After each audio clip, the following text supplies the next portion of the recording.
Who do we have there? Hello, Yusuf. This is Paul. I'm Hi there, Paul. How do you do? I'm very good, thank you. I'm certainly not for Israel. Of course not. I see Oh, the background. Britain deserves better. The Workers' Party. It certainly deserves better than Labour or the Conservatives, or indeed Reform. indeed, Nigel Farage. or even several other smaller parties I could mention that we recently defeated in the election. Indeed, indeed. Well, I don't know too much about British politics, but we have been following it, especially over the years, particularly during the Blair regime.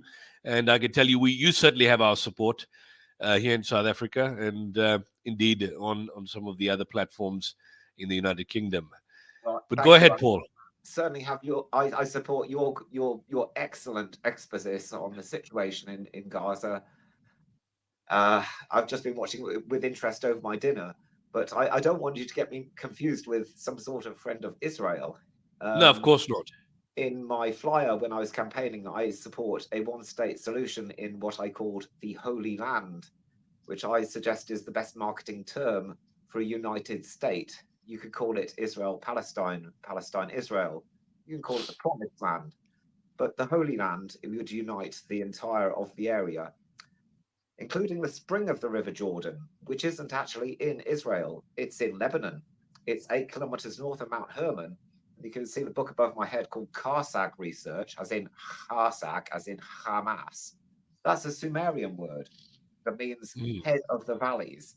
And that's the spring of the River Jordan in Lebanon.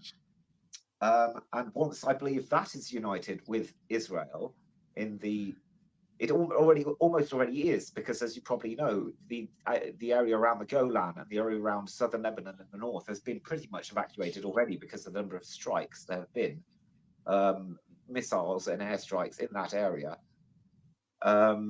just which are probably going to kick off a war very soon if you've seen the developments militarily in that area. So I've been campaigning with the Workers' Party, as you can see, to make a voice for British politics, for working class politics over here. And I've been out today on the Palestinian cavalcade around Coventry, where 10, 20 cars, I lost count, I think, were parading around Coventry, waving the flat Palestinian banners to rapturous applause. We had the leaders of this group were on bikes giving out small flags to kids who were waving them out of their homes at us.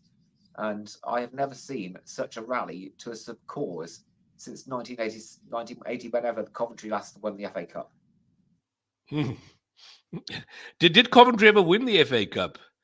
I think it was 1987 when I was 12, and they all had flags out in their windows, even in Balsall Common in the village where I lived near Coventry. I can't recall that. I must have been about 6 or something, but I thought, I know it was Nottingham Forest in the 1980s. That's a bit of a shift, but I didn't know Coventry City ever won the FA Cup.